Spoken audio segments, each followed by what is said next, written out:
of the hour, and we wanted to call the meeting to order, and also wanted to make sure if there's any public comment, give people time to make public comment. Is there anyone in the gallery who wants to do that?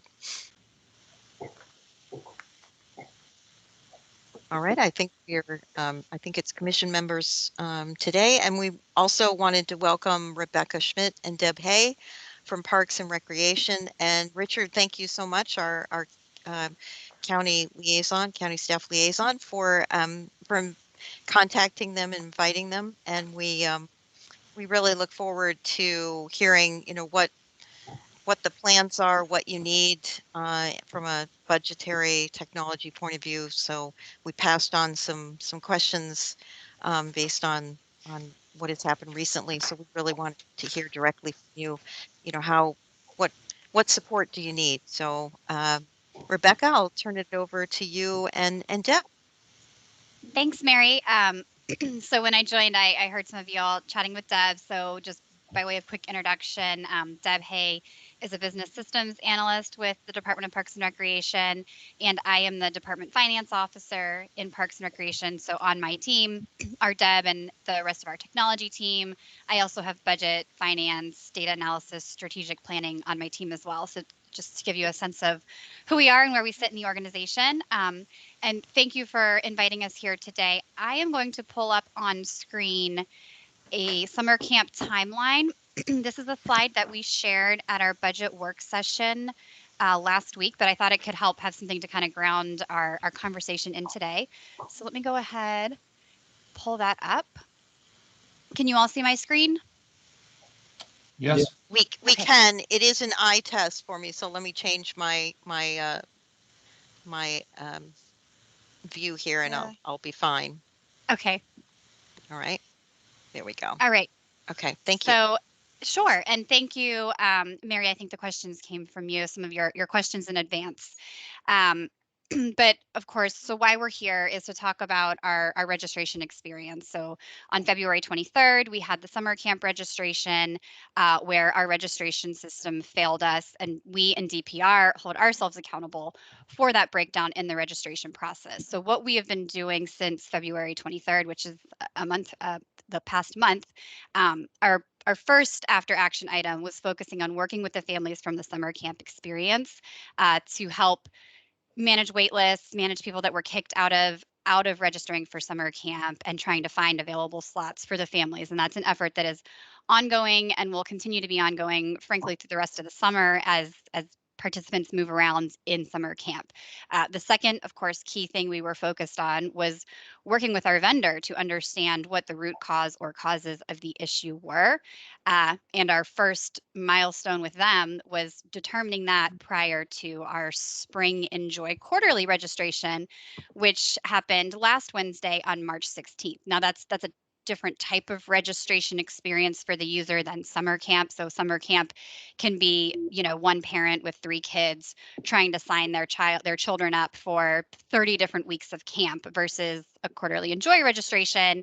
You might be signing, one kid up for a swim class, yourself up for a tennis class. It's a different type of registration experience, but we were still working toward that to ensure that there would be a smooth experience. Now, it it didn't have the same issues as the summer camp experience, but it certainly did not go smoothly with significant wait times.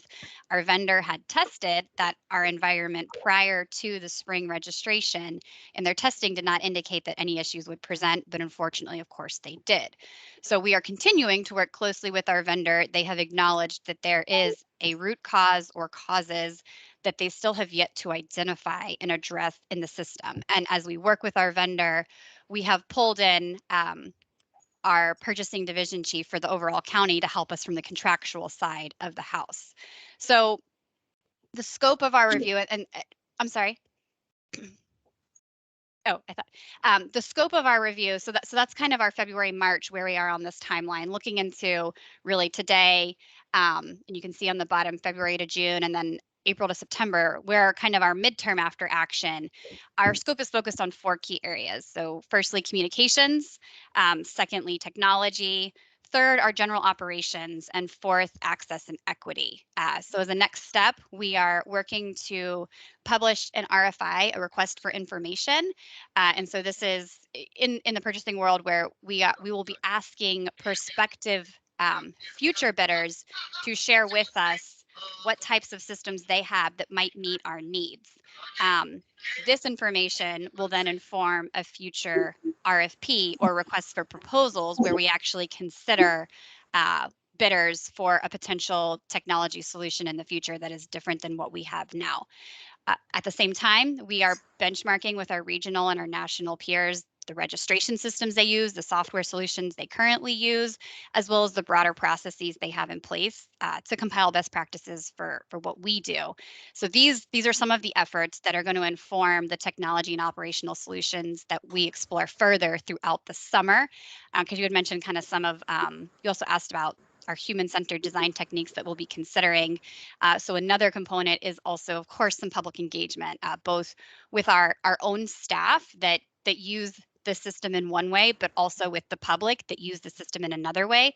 But we will also be engaging with the public, not just to ask them uh, their uh, their perspective on our registration system, on our software, but also the broader process, right? Again, getting back to that equity and access component where we recognize, 7 a.m. on a weekday morning probably isn't serving all of our population the best way that it can. I do want to acknowledge that the vendor we currently use, Vermont Systems, is one of the larger, more traditional players in the park and recreation software space.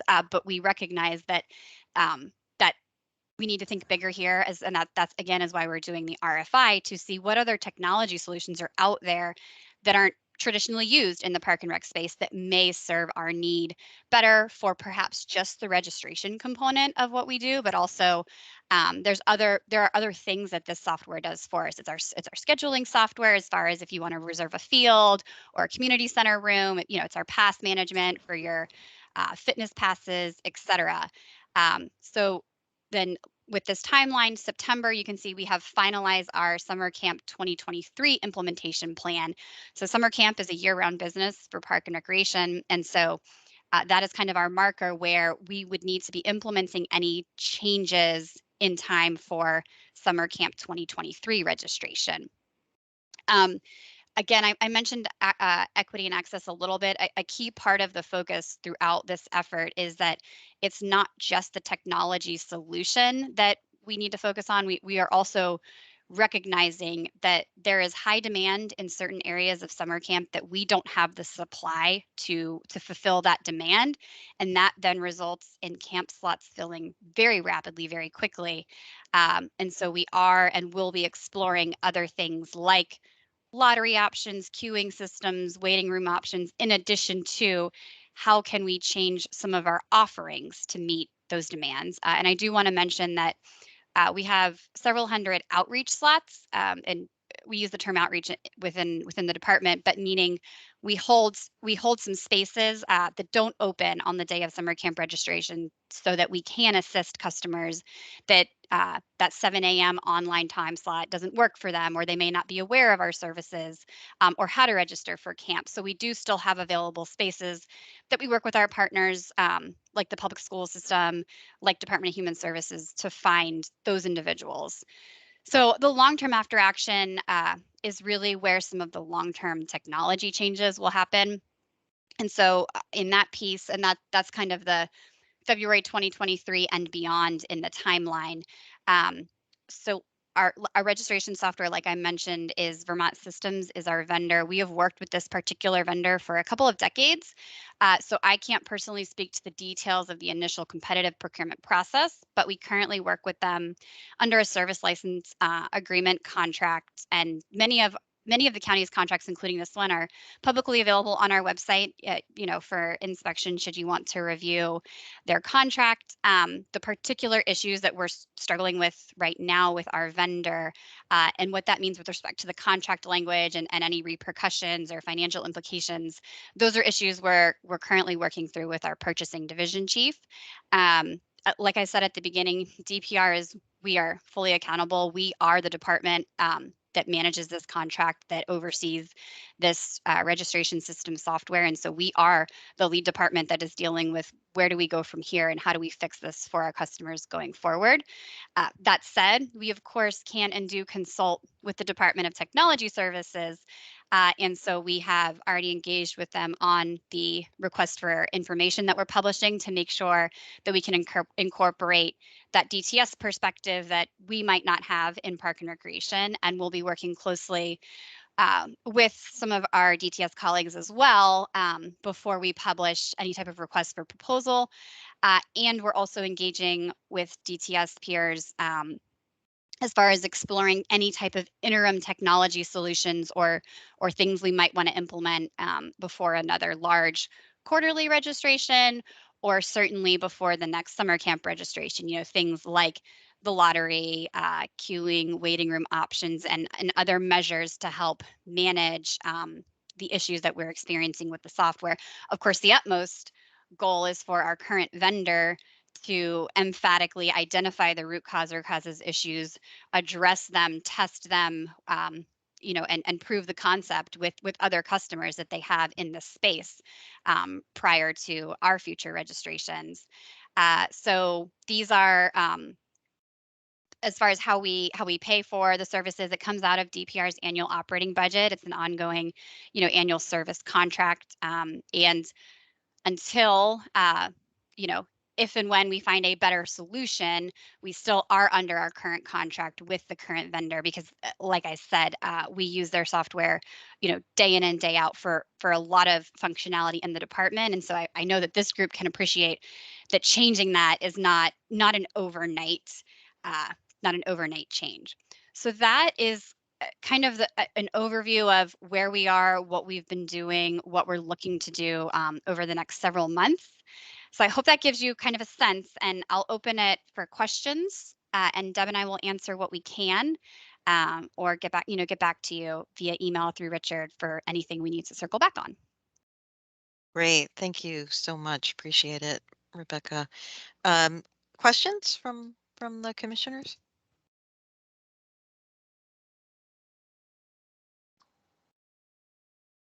Yes, Phil? Yes, excuse me. Can you review and perhaps elaborate a little bit the relationship with DTS, both before, during, and continuing? Sure. So this is the registration software that we use. It is a technology tool that we have procured through Parks and Recreation. So, like I mentioned, we've worked with this vendor for a couple of decades. So I'm not sure when we selected this vendor, originally what DTS's role was in that selection process, what their role is currently today. So it is an entirely hosted system by our vendor. So DTS helps advise us. We go to them with issues and concerns, but DTS does not have any direct responsibility or relationship with the vendor that we are using, as it's a service that's been procured by our department. Okay. Thank you. John? Yeah, just to follow up on that. So it sounds like your engagement with DTS is really more of on an ad hoc basis rather than a consistent support model where they're providing support or consulting services on a regular basis for you. For this particular need, yes. Okay. Of course, we DPR, like all the other departments, work closely with DTS on a variety of technology solutions. It's just in this scenario where this is a service provided entirely by the vendor. We correct, John. We don't have a day-to-day interaction where DTS is a part of that relationship. Now, again, like I mentioned, as far as where we go forward, where we go from here, we are certainly, that's where we're leaning heavily on DTS's expertise as well, as we kind of develop those the request for information, future RFPs, and explore what tools are out there to address it going forward. Yeah, so you mentioned that you'd used Vermont Systems for a couple of decades. It seemed to recall that this is not the first time that summer camp registration has not gone well. And so I wonder what the current period of performance of the contract is, and what the challenges with transitioning vendors might be that has prevented you from doing it or exploring that option more thoroughly in the past. Sure. So currently, our contract is structured similar to a lot of the standard structured for a lot of county contracts, which is a 5-year contract with the option for 1-year renewals. So we are actually in our first year of that 5-year contract, and it renews every May, which May is 6 weeks away. So we will be renewing the contract for the next year, as 6 weeks is not enough time to transition to a new vendor. There's a whole the procurement process obviously would take longer, and the transition process. I'll say a little bit more, and then I'll let Deb speak a little bit as well to why switching vendors is not an easy task. It is one we can do, and we will do, should we need to, based on the RFI and the RFP. But to your comment, John, about difficult summer registrations in the past. So yes, I recognize that this is not the first time that there have been painful experiences for the users. I think, and I'll let Deb elaborate. I think many years or several years back, there was a significant issue with our payment processor that caused a painful registration experience. But part of what we're looking at in this review is there is a challenge of the supply and the demand from the community that plays a factor, that we don't want to ignore or discredit. So obviously our technology solution needs to perform, but there's also the experience that the customer has where not everybody gets the summer camp that they want, or can't get into all the weeks that they want to, and that's because we simply just don't have the amount of camp offerings that to meet the demand. And that's something else we're also exploring from the process side. What can we do there? So Deb, do you want to add a little bit about just as far as transitioning from our current vendor, and just a sense of kind of how embedded our data is, and how we function as a department? Yeah, I'll also mention that about 6 years ago, we did an RFI similar to what we're going to be doing now. We had 5 or 6 responses back, and the bottom line was, at the time, the other vendors, there were some vendors in this space, but they were nowhere close to having the level of integration and maturity that Vermont Systems had. Vermont Systems has been in this space for 30 years, and many of these vendors were new arrivals. They had fine tools, but to support very small organizations. They did not have systems that were mature enough to support an organization as large as we are. And, if you look at some of the other jurisdictions locally, you'll find that RecTrack is it. I mean, they are the vendor of choice for large organizations across the country, and definitely in this area as well. And there's a reason for that. We hope, as Becky said, with this new RFI, we'll find some new names out there, and particularly if we focus a little bit more on the registration component itself, as opposed to the entirety of what RecTrack does for us. Maybe we'll get some new vendors who come forth with some solutions, specifically in the activity registration arena. RecTrack is it serves every aspect of our recreation side of our department. We only really have 2 large systems in Parks and Rec. One serves the sort of Parks and Natural Resources side, and the other one serves the recreation side, which is RecTrack. So it is, it's been used for a long time. Our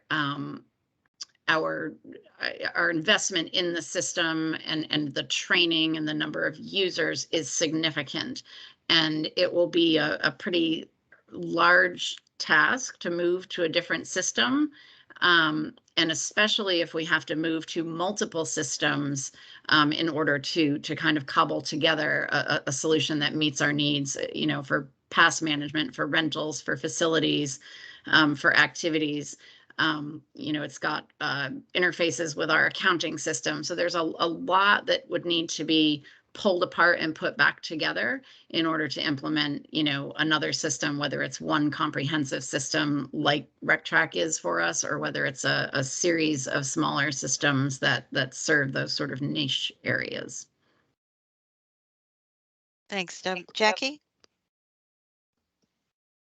Yes, and partly in that context, I want to go back to get a little bit more information on the question of what your relationship with DTS is. You said, not for this, but for some other things. So I'd really like to know better what you do, how you do work with DTS, what types of either systems or regular review or consideration about future issues. What kinds of things do you discuss regularly with them, and what kinds of services do you get from them? Because, of course, what we do in-house versus what goes into and how many systems we depend on to be holistic, the way this one is you're describing, is also another, certainly a broad factor for considering how our systems are configured. Sure. So I'll start, and then Deb, I'll let you elaborate if I miss anything. We work closely with DTS on a variety of things, and so between Deb and I, we are meeting with staff across DTS on a regular basis, whether that's bi-weekly, monthly, weekly, then you add in the ad hoc daily as needed. But we consult with DTS and work with them on really anything related to technology, whether that's privacy issues, whether that's how to manage our data, how to share our data effectively, training tools, right? And obviously any of the enterprise-wide, and by enterprise-wide, I mean county-wide solutions, of course, that is DTS-led, and DPR is in lockstep with whatever the guidance is on those, as far as like our Microsoft suite and Teams, how we function at work on a day-to-day basis. Deb, jump in here. Like we interact with DTS so much that I don't even know what to pull out as good examples. Yeah, sure. I was going to say the same thing, and I had some of the same things on my little list I was jotting down. Whenever it comes to things like security, privacy, data, DTS is often involved. And from a procurement perspective, whenever we have a software procurement, no matter how seemingly small, so we have a lot of small systems that do things like background checks, for example. We have a system that does background checks for us. When we go out to bid that system, DTS helps us with the requirements from the technical side. So anything that we do from a procurement perspective is run by DTS. They have, standard requirements that they'll give to us that we need to include in our RFPs, and then they'll also discuss anything above and beyond or maybe different about that particular system that may have additional requirements that they would want to put in there. So certainly there's a lot of involvement from a consultative perspective. So are you saying, just to be clear, are you saying that if you hadn't established this 10 years ago and you were going out and doing it now, you would go to DTS among your first stops to ask for consultation and advice? Or, has that procedure changed from how, and it happened 10 years ago when you did this without working with them, or maybe not, I don't know. So 10 years ago should really be close to 30 years ago. That's how long we've had the RecTrack system. Obviously it's evolved over time. DTS actually used to host the RecTrack system for us up until 2015, when there was, a movement, just across the board in technology to start moving into, the hosted environments and getting things, out from being managed server management ourselves. So DTS has they've been part of the RecTrack system for a long time because they were the hosting provider, you know, internally. They were involved when we moved to a hosted environment and helping us ensure that the hosted environment was, you know, safe, secure, and things like that. So they definitely were involved in that process. Thank you. That's more involvement than I would have thought from earlier. All right. Mary, Go ahead. before you take the next question, Mary, I should have mentioned this at the top, but Deb and I do have to drop at 6:45, so we still have 20 minutes, but I just wanted to throw that marker out No, there that's to manage fine. expectations. That's fine. We only keep you 30, but it looks like the questions may roll, so we appreciate the grace. Phil, I think you're next, and then John, and I reserve a Yes, question for the chair. Go ahead. thank you for coming. It's all very interesting. Can you say more about the variety of modes of engaging with administratively with users online, by phone, at rec centers? Do you have a chat line? Is your question, Phil, just in general, how we interact with our users? Generally, yes. And do you prefer one over the other? Is it costing a lot to have all of them? So we interact with our users really in every way imaginable. We have a variety of e-news that we email out to keep users informed based on your area of interest, right? You can get emails from us at kind of the macro park level, at a community center level. If you always go to, you know, Arlington Mill, you can be on that listserv. You can be on listservs based on your area of interest in programs. Users interact with us, you know, face to face, right, in the community centers. And so I do want to point out that you can, you don't have to register for anything online. You can go into our Lubber Run Community Center and meet face to face with staff. And we certainly, that is where our staff help individuals who, you know, want to apply for fee reductions, or, you know, they can fill out paperwork, like hard copy paper, and then have our team, you know, input the information for them into the system to get them registered for a variety of programs. Users certainly we have an active social media following, right? So we hear from our users on Twitter and on Facebook, and of course via email, you know, straight to us. Sure. We have our call center, and that is a DTS led and supported. You know, it's the same type of a call center that is used across the county and in other departments. So you can also call in for assistance, and that is something that we are exploring. You know, the right number of spots in the call center so that there's enough space to wait your turn in the call center, but not too much space that you're waiting for a call that we only have so many people to pick up and actually help and answer your call, you know, before the day is out. So does that kind of answer what you were getting at, Phil? Yes, that's helpful. Thanks very much. Sure. And I will add just quickly that on large registration days, so summer camp and all of our quarterly registrations, we do add additional staff to answer phone calls so that it's not just our registration staff who are there, you know, the rest of the time. We actually add quite a few additional staff to help take calls. Even when things go right, we get lots of calls. You know, I forgot my password, or how do I put a new child in the system, or oh my gosh, when I put my child in, I gave him a birthday of last year and I meant this year, and now I can't get him into class. So we entertain a lot of calls even when everything goes well. Thanks, Deb. Good. John? Thank you. Two final questions for me. One, the engagement with DTS on procurements and acquisitions, is that just something that you do because it makes sense to do, or is there some sort of county policy, county government policy that requires that? And then a completely different topic. I'm assuming this is a commercial off-the-shelf product and you're limited to the configurations that's available as part of the product.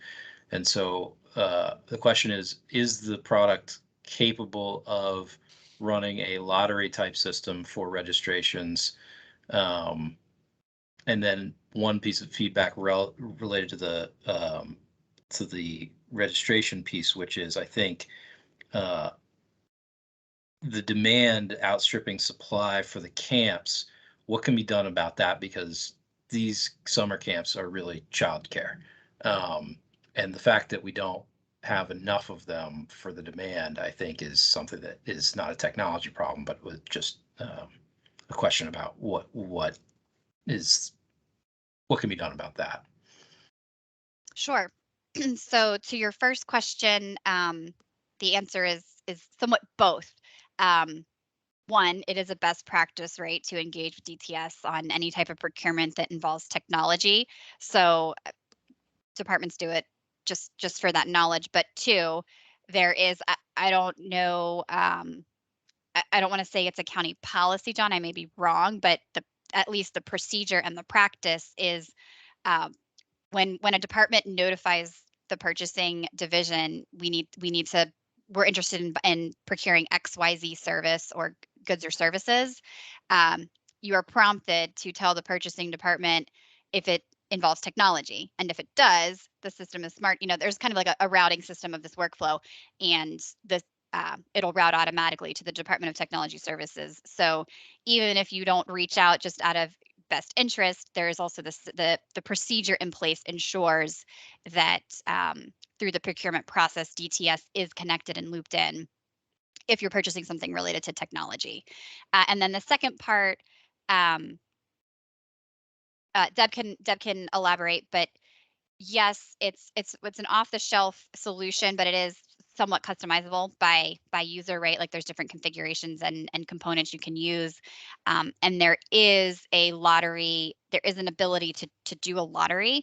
But to your other piece, John, about the demand outstripping the supply, I mean, that is something we are wrestling with, and other jurisdictions wrestle with as well.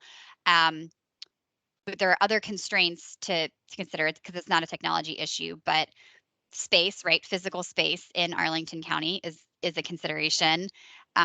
Human capital, how many people we have is a consideration. So right now we're actively recruiting for over 100 summer camp counselors to help us run all of our summer camps. It's something we do every year, and and we're able to hire the amount of staff we need every year. So is there room for incremental changes versus really impactful changes? Like, there's that space of, like even this year, trying to add additional slots where we could in individual summer camp offerings. And we worked with our contracted camp vendors, and as well as the camps that we run in-house, where we could identify, a handful of slots across camps. But as far as fully meeting the demand, there are a lot of different resources and challenges to consider, but that is part of the after action review and a consideration that we're doing. But Deb, did you want to add on to the lottery component and just the customizable? Yeah, sure. So RecTrack is incredibly customizable. They do offer lottery. It's been something that's been part of their product for since before I started in 2006. So it's been around for a while. We have not used the lottery. We have thought about using it, but never went that route. My understanding is there was some discussion about using the lottery prior to me starting with DPR. The folks who were around back then are long gone, so I'm not sure that we have the institutional knowledge as to exactly why they chose not to go that route. One thing we are watching very closely is that DC is also a RecTrack user. They seem poised to doing a lottery this year. When we checked in with them a couple weeks ago after our camp registration, and then again after our spring class registration, they said they were going to go the lottery route. They have tested it very thoroughly in anticipation of perhaps using it. And so it sounds like they will. If they go that route, then we'll be following up with them to learn more about their experience. I believe their registration for summer camp is the first week in April, so we'll know more in a couple weeks. Thanks very much, Deb and Becky. I just two quick questions just to clarify. One, is there since this is, it sounds like the gold standard, right, for so many parks and recs use it. Did any other group have the same? Any other municipality have similar issues, or were we the lucky ones? Just wondering. No, we're not special. Um, DC had an issue probably, I don't know, 3 or 4 days after our summer camp registration. They had their spring class registration, and they had a similar level of issues. Anecdotally, I've heard that Alexandria had some slowdown. I haven't spoken to anybody there. Alexandria, to my knowledge, is still on the old version of the software. So I'm not sure, you know, that a discussion with them would really yield anything relevant to where we are. But no, we were not unique, and you know, Vermont Systems recognizes that there is something that has changed and caused, you know, this issue Ripple. to occur. The Yeah. ripple effect.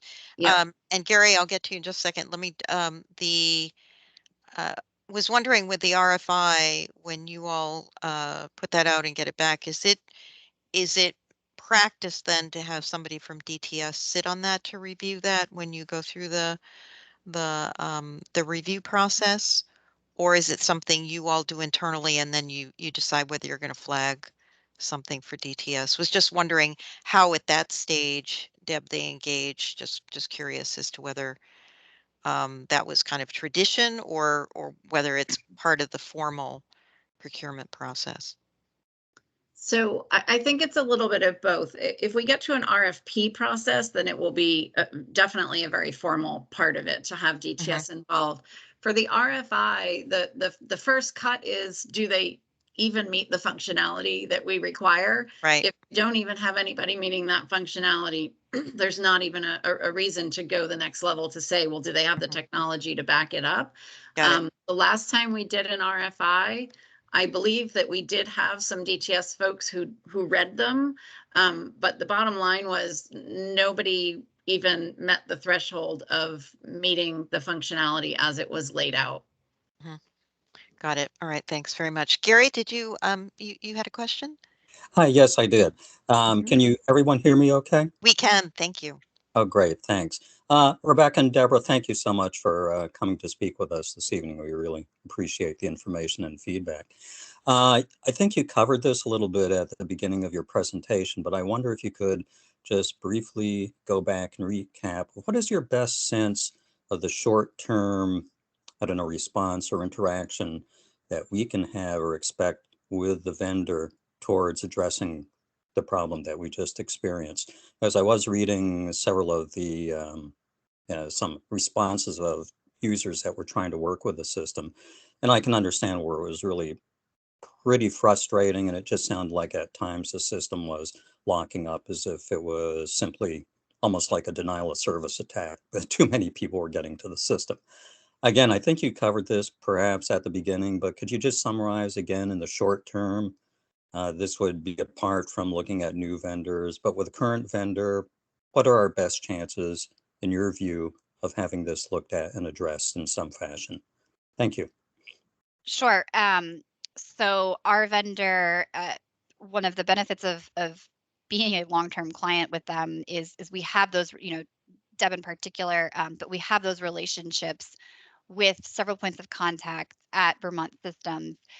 They have been incredibly accessible to us, responsive to our questions and concerns. They're providing frequent updates on how their work is going, right, as far as identifying the root cause issues, what they have identified as kind of stopgap measures, right? If because we have made it clear to the vendor that we are not comfortable holding another large registration event with them based on what we know today.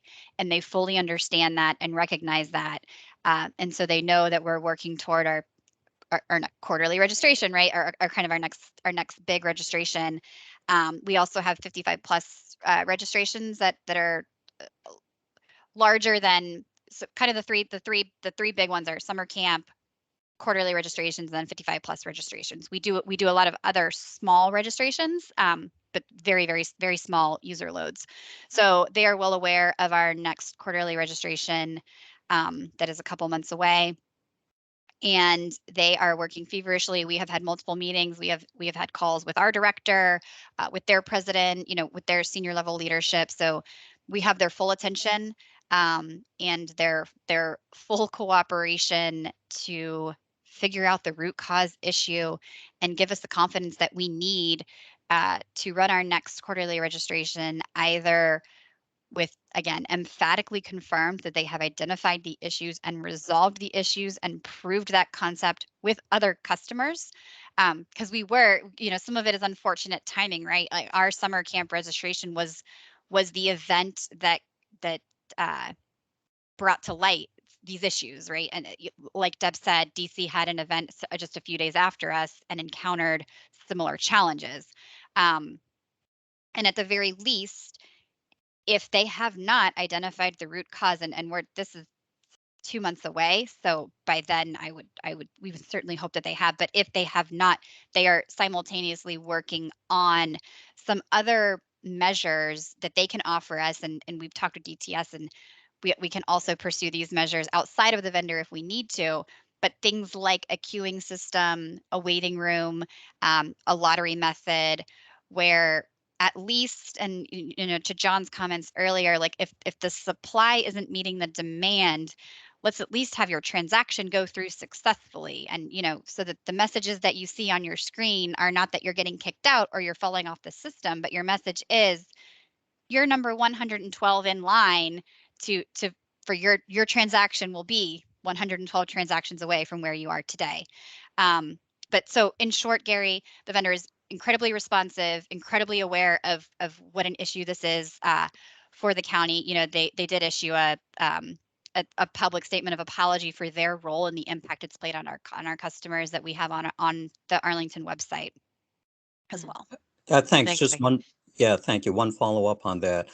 Was there a response you're talking about? Was that in response to the last episode, or I believe you had a second episode earlier on?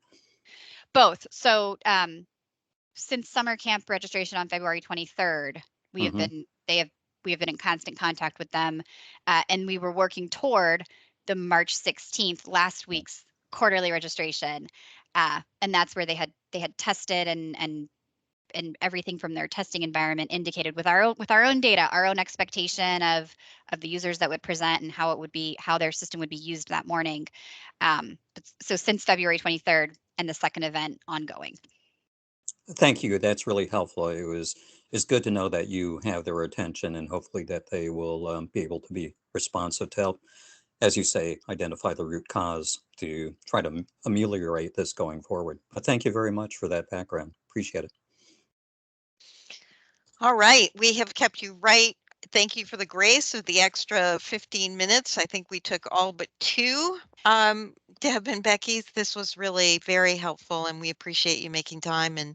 And Richard, thank you for reaching out to Becky and Deb. This has really been very, very helpful for us. Really appreciate it. Thank you very much to my colleagues in Parks for attending and providing some great background and insight into where things are going. All right. Thanks, well, Richard. good. Thanks, Mary. Thanks, and everyone. Good luck. And good luck. We'll be watching. So best in the next round. All right. Thank you. Bye. Take care. Bye-bye. And Mary, I'm going to drop with them tonight. I have to go attend to a few things here at home. But let me know after the meeting if you have any other questions or anything you'd like me to circulate within the county. I'm happy to help. Thanks so much, Richard. You take care. Hope all is well. Thank you. Bye. Okay. Bye-bye. Gary, is that an old hand or a new hand? Just checking. You're muted, but just checking. No, that was an old hand. Old hand. Okay, I just tried to take it down. Thank you. All right. Sorry about that. No, that's fine. All right, Frank, over to you. Legislative update. All right. Let's see. Some things have been going on.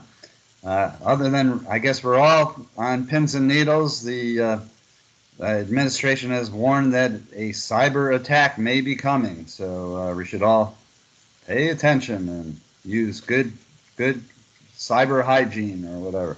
Anyway, the Biden, on a related front, the Biden administration is ensuring responsible development of digital assets. Executive order aims to stop cyber criminals profiting from attacks, including cybercrime and ransomware, among significant illicit finance risks of cryptocurrency. The FCC has adopted a notice of inquiry on how to prevent and eliminate digital discrimination to ensure that everyone has equal access to broadband internet service. The U.S. Department of Defense has awarded Verizon nearly $1 billion in new business to provide network modernization services and technical support services to the Pentagon, the DoD, National Capital Region, and Fort Belvoir. The omnibus spending bill signed into law by President Biden includes a provision setting a 72-hour time frame for reporting cyber incidents affecting critical infrastructure entities. In addition, the new law mandates that ransomware payments be reported to the Cybersecurity and Infrastructure Security Agency within 24 hours. Verizon will be launching mid-band, which was the C-band that we had heard about, 5G into Washington, D.C. market this year. The FCC has warned robocall facilitators to remove illegal robocall traffic from their networks or be disconnected from downstream networks within 48 hours. Cease and desist letters were sent to 3 additional voice service providers. So that concludes my report for this month. Lots. You're right. Lots going on. All right. Thank you. Thank you, Frank. Just wanted to highlight a couple of things since this was budget month, and I don't know if you all had an opportunity to look at the link, but there was discussion about digital planning, digital principles, and there seems to be more growing interest, I would say. And so one of the things Frank and I shared was the talk us wanting to talk about follow-up with budget, but also having more discussion about underlying digital principles. It also occurs to me, based on what we just heard, that there's a lot of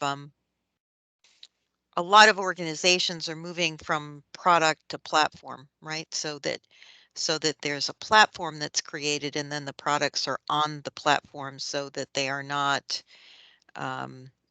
they have flexibility in terms of servicing customers. So that may be something else that's also looked at. But we will be meeting with Takis in the beginning of April. Frank and I will be meeting with him to discuss just some specific budget issues based on what we all recommended, and based on what Frank just briefed. We certainly hope that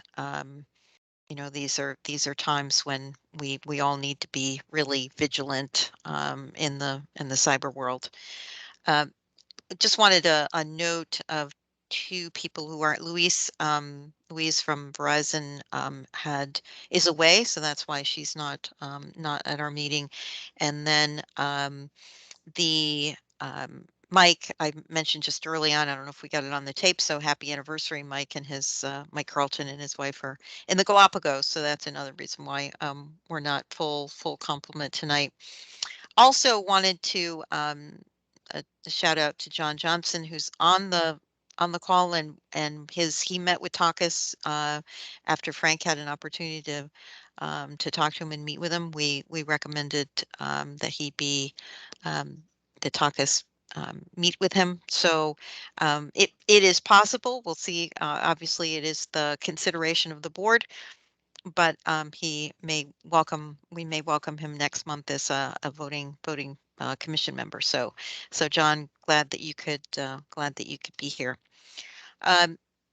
So the next item on the agenda is the Climate and Technology Forum, and the reason Frank and I put that on the list is that's something that specifically, when we met with Takis last and said, what are some of the things that are a priority on your list? Because obviously our role is to advise the board and support what they're, what the priorities are for them.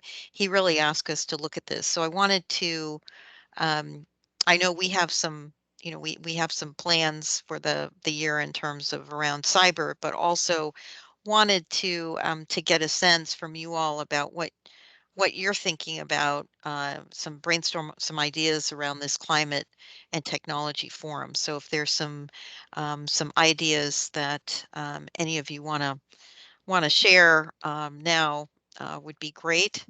And obviously in the interim between now and the end of April, that will be helpful. I open it to the floor.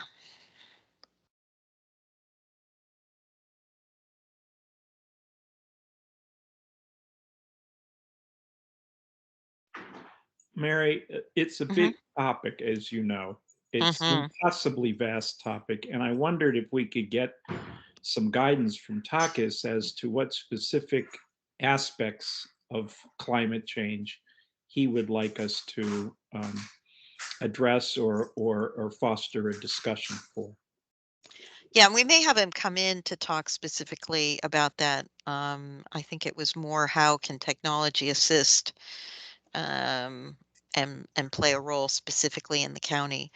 The other thing we've asked for in April, we've asked for Richard to contact JBG Smith to talk about their national landing vision, because there's a lot of technology components around that, and there may even be some climate. I'm not sure, some climate change implications as well, but we'll see if they can, if they're able to come to our April meeting, because it'd be good for us to get a sense about what their vision is, and how that technology that they're putting in place will impact Arlington residents. But yes, good point, Michael. We'll get a little bit more guidance from Takas about some of the things he's thinking about when we meet with him early April. John? Yeah, I've been noodling on this question because it's, as Michael says, it's a huge landscape and you go in a lot of different directions.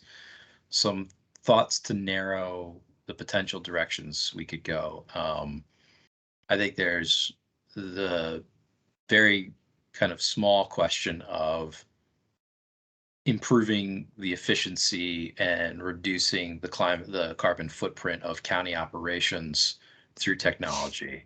And I would say specifically, adoption of cloud improves the efficiency of all of our operations, right?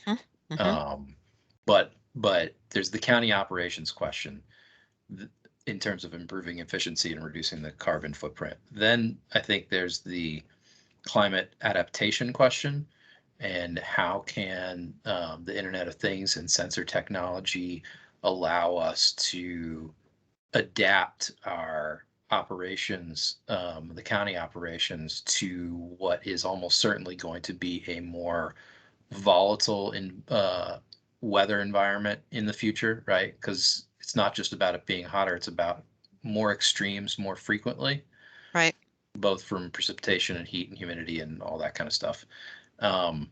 So how can we be more nimble and flexible and detect when our environment is changing rapidly, and how can we adjust operations rapidly using sensor technologies? And then third, I would say resilience of our systems and our operations. We need to be thinking about whether really critically for our networks and our power grid, but also more broadly for how we can continue to deliver services in a more volatile environment from a climate perspective, and how technology can enable the delivery of those services in a more resilient manner. So those are kind of the three buckets that came to mind for me. Great. Thanks. And Jackie? Yeah, I narrowed it even further, which is not to say I don't agree with I do agree with all the other things. It's just the one that I focused on was the county's role in moving forward with smart grid, and as part of both efficiency but also resilience in events. And it really, the resilience in events is my major interest in it, and that's where you know our service providers can have notions about their progress and what they need to do, but the degree to which we can encourage the ability to compartmentalize parts of our grid so that we can shift to other parts as needed when there are outages, particularly with all the different natural hazards that we have. We're going to continue to have these outages that we have. And instead of having large blocks that go down and then stay down, if we were able to use technology and better to make different parts of the grid independent, be able to be separable and independent so they didn't go down, and so we could switch from one to another. It's the kind of pie in the sky I've heard people talking about for, I don't know, 15 years, maybe longer. But it always seems like people are expecting somebody else is going to initiate it. So sort of how we would come to have that be a priority for Arlington with the various parties, I think is an important topic. And resilience really is even beyond climate, right? I mean, yes, so resilience is, there's right, cyber could take something out. exactly. So, So these investments have a return that is more than just focused on climate, right? yes, It's the so there's ability to bounce back.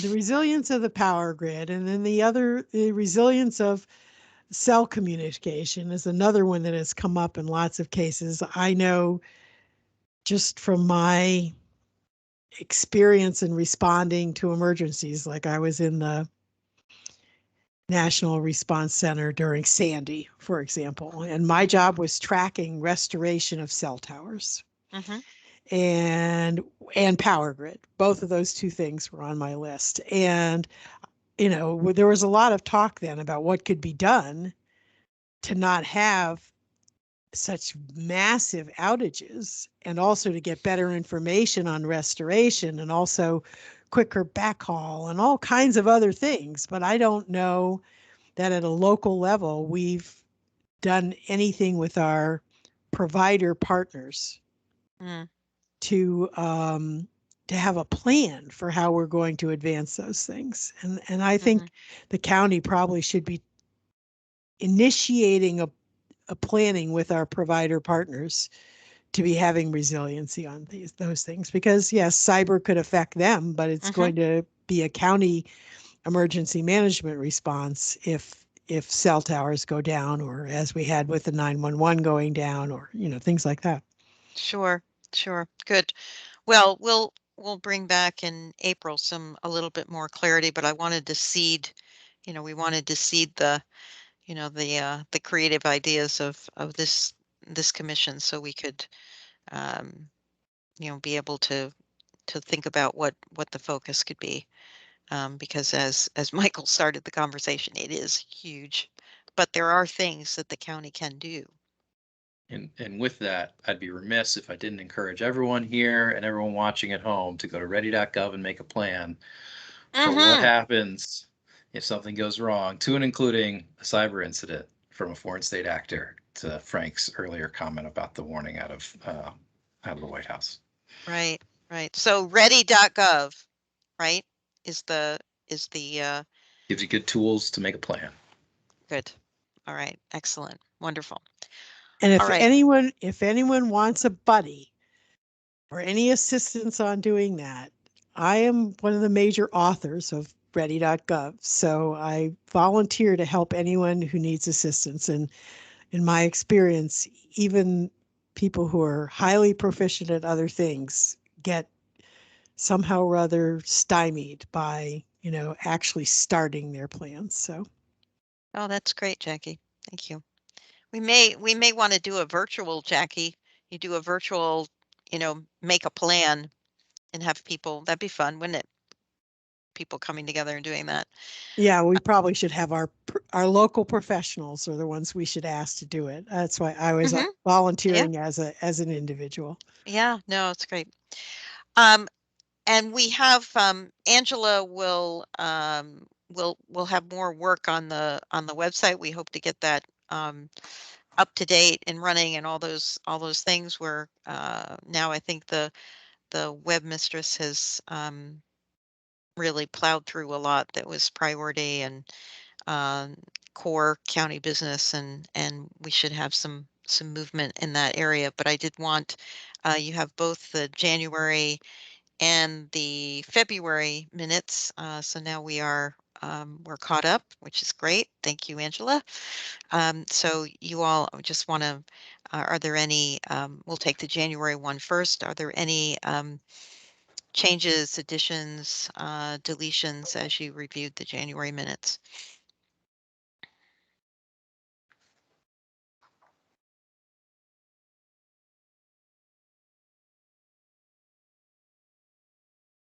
Hearing none. I'll move Phil? to adopt. Oh, thank you, John. All right. You move to adopt second. Second. Thank you, Phil. All right. All those in favor? Aye. Aye. Aye. Thank you. Any Aye. abstentions? All right. Any declines? All right. All right. Looks like the January minutes have now been adopted. And let's move on to February. Any additions, corrections from the February minutes? Just a technicality, I did not attend the February meeting. Okay. We will, all right. Yeah, Phil, true. You're right. Absolutely. I knew because I said to you, welcome back, and didn't catch that. I apologize. All right. All right. Well, thank you for The regret flagging is all that. mine. Angela will be on it. She'll have it. So thank you. So noting that that change, is there any other change that required? Yes, thank you, Angela. All right, I'll entertain motion. I move we adopt. Thank you. Second? Second. I'll second. Thank you. Jackie seconded. All those in favor? Aye. Aye. Excellent. Wow, we are, Frank, this might be a record for us, right? So be prepared for April then, is all I've got to say. I will, I do have an item I wanted to bring up. okay, Jackie. I was afraid we'd go to adjourn right away. Yes. Thank you very much first for following up on the broadband. But when I looked at it, the RFP that's we still don't have a date for when the report on the current or the more recent RFP was come out. There was an earlier RFP which you can look at, which was the one on Arlington feasibility for Arlington Mill, and that was related to the pandemic and getting them online. But then there was this broader, RFP, which they talked to us about and whatnot. And I think it was issued. I think that's what you is our said. understanding, right? And yes, but I and didn't say when it would be due. I think it was due January, end of January, and Frank and I have reached out to find out what the update is. So we may have an update, Jackie, by Okay. by our. If not, if we get an update sooner, obviously we'll share it via email. But Okay. yes, All right. excuse me. Thank Yes, you. I thought it was maybe I just wasn't looking hard enough, but I couldn't Nope. find it. All No, right. it was the our understanding is the RFP date was the end of January 22. So by now, we believe that there's been some, review. Yeah. I don't think there's been any, our understanding is that to date, at last we checked, there wasn't any decision. But again, we'll clarify and confirm. Right, and that was, it was, a summary of it was on the digital equity homepage, wasn't it, Mary? I think A summary of the RFP? a summary of what was requested in the RFP, and it Yeah. does mention the January 22nd of 2022 deadline, I think, isn't it? Yeah, I looked at the, to see if I could see an award, and I didn't see any awards listed. Yeah, no, I don't think so yet, Jackie. So that's, Okay. so we have queried, and we'll see if we can get a, know where we are on that. All right, thanks. Pleasure. Any other comments, questions before we? Just an inquiry about the ability to continue virtual meetings. Is there any development Phil, on that front? After my heart, we right. Phil, we did have, just to give you a quick, the commission chairs did meet, and you might guess that most commission chairs said we have better attendance virtually, right? And by the way, easier for speakers as well, I might add, for having people. But and we're asking for clarity. That's something, Frank, and feel free to chime in, because Frank and I have talked about this a little bit. Our understanding, Phil, is there will be 4 to 6 weeks notice, or the chairs will receive 4 to 6 weeks in saying we are going to go back, we're lifting the emergency and then go back to face. Now, what we want clarity about is it in the current draft, it looks like 25% of the virtual meetings, someone can participate virtually. Now, we were hoping we could have 25% of our meetings virtual, but it looks like the current interpretation is that all of you could take 25% of the, we meet 11 times a year. You could have 25% of those you could tap in virtually. So we're still getting clarity around what the state is requiring. And Frank, you were looking into that. Anything you want to? Well, I looked at that.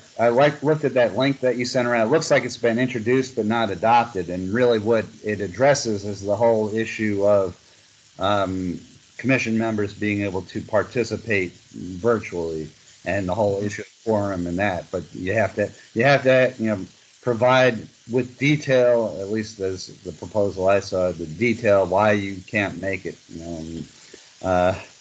So there's a procedure that's proposed in the legislature, and I'm not sure if it's going to move, but that it tries to address the whole issue that we've had in the past with people who, participation virtually, and what you have to do to have a quorum with a virtual participant. Right. Once the emergency is lifted, Phil. Right. Yeah. Jackie, comment? Yeah, if anyone's allowed to attend virtually for any reason, if there's whatever legitimate reason is determined, if that's allowed to happen, then every meeting has to have the capability for someone Oh, absolutely. to participate virtually. Yep. And I thought that was what our problem was we couldn't guarantee that we could have a virtual capability for all of the meetings, because not all the meeting rooms had that capacity. That was raised, the commission chairs, we raised it with Katie Crystal, and said, the current county board chair, and said we would need to know what the capability is, and because obviously, as you all know, there are nights when more than one commission is meeting in the county building, right? So when back in the good old days, so that she took that as an action items to see what the capability and capacity was on any given night, to see exactly how this would unfold. So the short term for us is obviously we would get 4 to 6 weeks notice. So next month is virtual for sure. May, we're still, we'll see what happens. Okay, thank you. No problem. Yeah, and the John? legislation also required that each commission adopt their own policy on virtual attendance. So we would have to do that. Again. Uh, Yeah. Yes, again, I think Rita Again. already did that, right? We Policy did. just says approved, Frank, I think, is our policy. Um, Go ahead, John. So my question was around the time of the meeting, Mary. I think traditionally before the COVID emergency, the meetings had started at 7:30. I understand that for adult humans, starting at 7:30 conflicts with dinner time, but for those of us who are feeding tiny humans, 6 o'clock conflicts with dinner time. So I was wondering as to the intent of the time of the meetings if we return to in person. Yes, and that would go back to 7:30, John, or 7 whatever. I think it was 7:30, wasn't it? It's been so long, right? 7:30. Yes, it would go back because obviously we have to transit and all those things. Yes, it would go back. So there we are. All right, good. We've expressed our view on this, Mary. We have, and as a matter of fact, the commission chairs expressed their views quite directly because, and interestingly enough, our commission is still one of the few that actually records, right? Which is also interesting, Phil, to me. But yes, we did make it very clear, and I think for all those reasons. I mean, it was consistent, right? That was the interesting thing. It really was consistent. And I think we've done good business virtually, but yes, we'll keep you posted and see how, as Frank said, it's not, there's an edging toward one policy. We'll see if it comes through. And we'll keep you posted if we get a notice. This feels like the long arm of the Dillon rule. Yeah, at the very least, I think we have an item for our legislative agenda. Yes, we do, John. Yes, we do. Well said. All right. Hey, thank you all. Think of all the energy savings too. Exactly. That's a much greener solution. It's easier for people with disabilities as well. That's right. And there are provisions currently for people with disabilities, and they can participate virtually once identified. So that is, so to your point, Jackie, it always needs to be a capability. Right. That's the, I think, the crux of it. Yep. You can't say we can't do it because we don't have the capability, because there are times when you need to have the capability. Exactly. I guess, do we have captioning though? I think we don't currently, but is that something that, I know that the county does for its meetings, but is that something that the commissions can implement? I don't know. Well, if you're using Teams, it's a capability. That's right. Both Teams and Zoom have the ability to caption. They do. Exactly. In multiple languages. And, if you're using a screen reader or any of those types of accommodations, they are compatible with these virtual applications. So good conversation, and we will probably before the end of April, you'll have some comms from us about what some of the conversations were with TACA, so we can think about the climate and technology focus to make sure we're responding to the board's needs. And our understanding, we don't know of any specific technology that's being recommended to the board anytime soon, but if we do, obviously, if we find out about anything between now and April, we'll share it. All right, I will entertain a motion to adjourn. I move we adjourn. Thank you, Phil. Second? Second. All those in favor? Aye. Aye. Any against? Any abstaining? looks like we got a wrap. All Yeah. right. Thank you all. You take care, and we'll see you in April. Thanks right. again.